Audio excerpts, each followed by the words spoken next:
It is America's attempt to destroy the foundations of BRICS. It's not just the dollar. I think they're going after, this is my personal opinion, they're going after BRICS itself.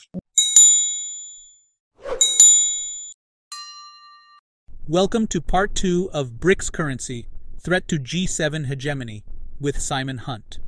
Today, Simon takes us deeper into the seismic shifts in the global economy, highlighting the transition from the dollar to the Petro Rumimbi in oil trade. Simon carefully unravels China's strategic initiatives, the evolving role of BRICS, and the emerging implications. Moreover, he intricately links the Ukraine conflict with America's stance towards BRICS. Get ready to delve into a complex world of international relations through Simon's eyes. Well, essentially it becomes a Petro Rumimbi transaction. I've forgotten what percentage of the Gulf's oil goes to China, but that percentage will be in Rumimbi, as President Xi has actually said to Gulf leaders. The others will be in their own currencies. It won't be a dollar-based one. The only dollars, we don't know yet what the Gulf leaders, what currency they will use to sell oil to Europe. Will it be the euro? I don't know, but it won't be dollars. It's a very planned approach. A lot of thinking has been done by the different secretariats in Pudong. And then you have the Sherpas. There was a very interesting interview the other day on Valdai, the think tank in Russia, by their Sherpa to the BRICS meeting. And basically what he was saying, this is a planned development. We're going to be very cautious in how we launch it. We may not meet people's expectations at the forthcoming August meeting, but it's a planned approach. So what he's basically saying is, don't expect us to announce in August a gold-backed currency, but it's coming. Whereas there have been some other reports that there will be an announcement of a gold-backed currency. We don't know what's taking place through the back channels. We don't know whether China and India are quietly mending their fences. I suspect they are. There is what they are seeking is the greater good. And BRICS operates in a unanimous vote. So it is the creation of a multilateral world, which is probably why we are going to see this evolving in a step-by-step approach. I think that the involvement of BRICS has been a deliberate, slow movement, thinking everything through, building up the secretariats. Now I think they are in a position to make the next step upwards. Look who is the new president of the new development bank, the BRICS Bank, the ex-president of Brazil.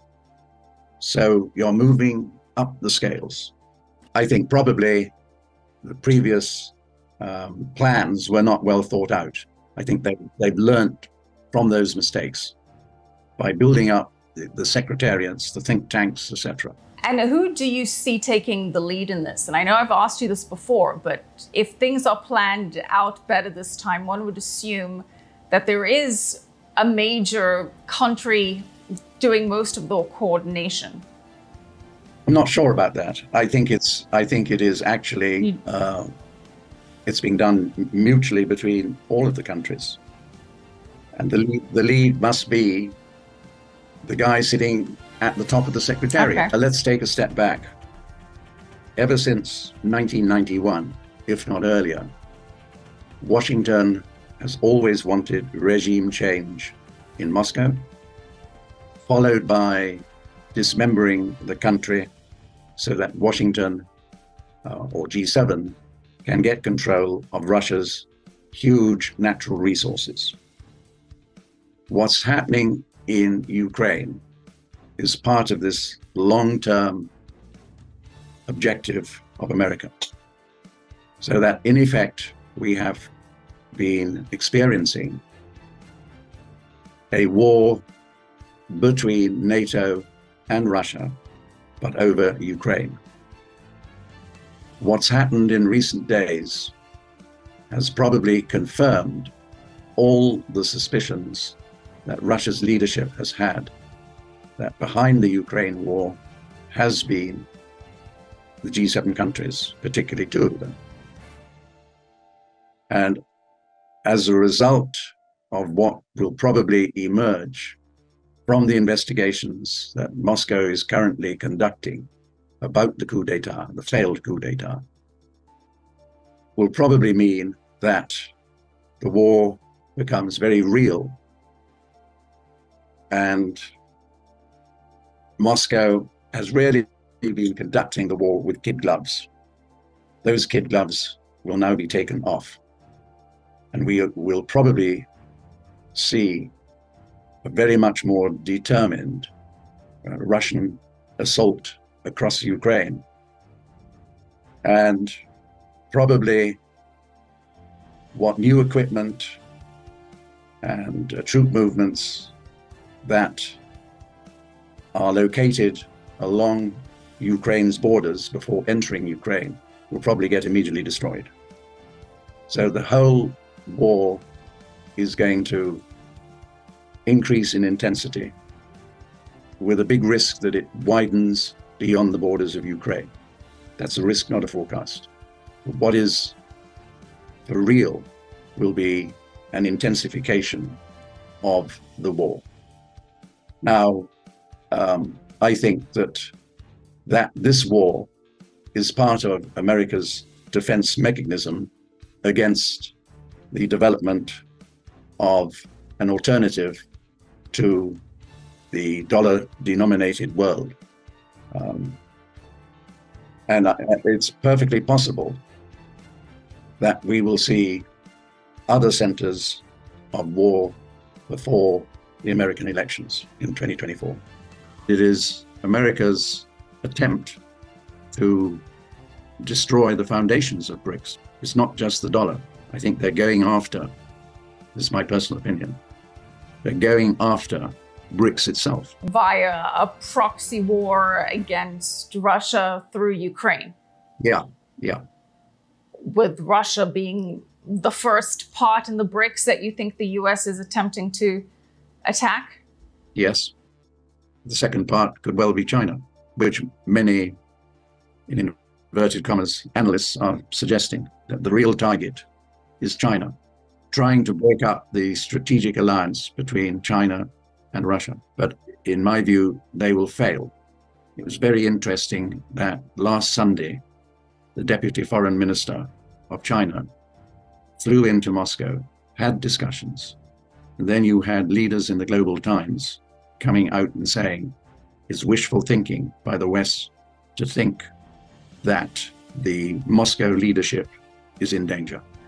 I do want to focus on a point that you made, that you think Russia has been not really going full. Said that this latest development will embolden Russia. Yeah. Why do you say that? Because look at the number of troops that they sent into the Ukraine. Very small numbers. Don't forget that when this war started, Ukraine had a NATO-trained army of at least 250,000 who had been trained since 2014. And during that 8-year period, they built up these massive fortifications around Donbass and Donetsk. And it was only when Moscow learned that the Ukrainians, supported by NATO, were about to launch a huge attack that forced Putin to send in his special operations. All along, Putin was hoping that could be some peaceful resolution. Looking at the long term, he did not want war in Europe. He had to take a step back. What was evolving over the last 10 years was a triangle, a trade and strategic triangle between Germany, Russia, and China. What Washington has always feared was the development of what Halford Mackinder said in 1904. He who controls the heartland controls the world. And the heartland is that huge landmass of Central Asia. which, control would be too strong a word, which those three countries were in a position to cement into one unit. And that was what Washington feared. So you've seen through Nord 2, et cetera, that Washington was intent on breaking up that triangular alliance, which they've been successful in so doing. And I've just seen a note before you came on air that Mrs. Newland is now in Brussels, supposedly, according to the report I read, telling the EU what they should do for their relationship with China. So,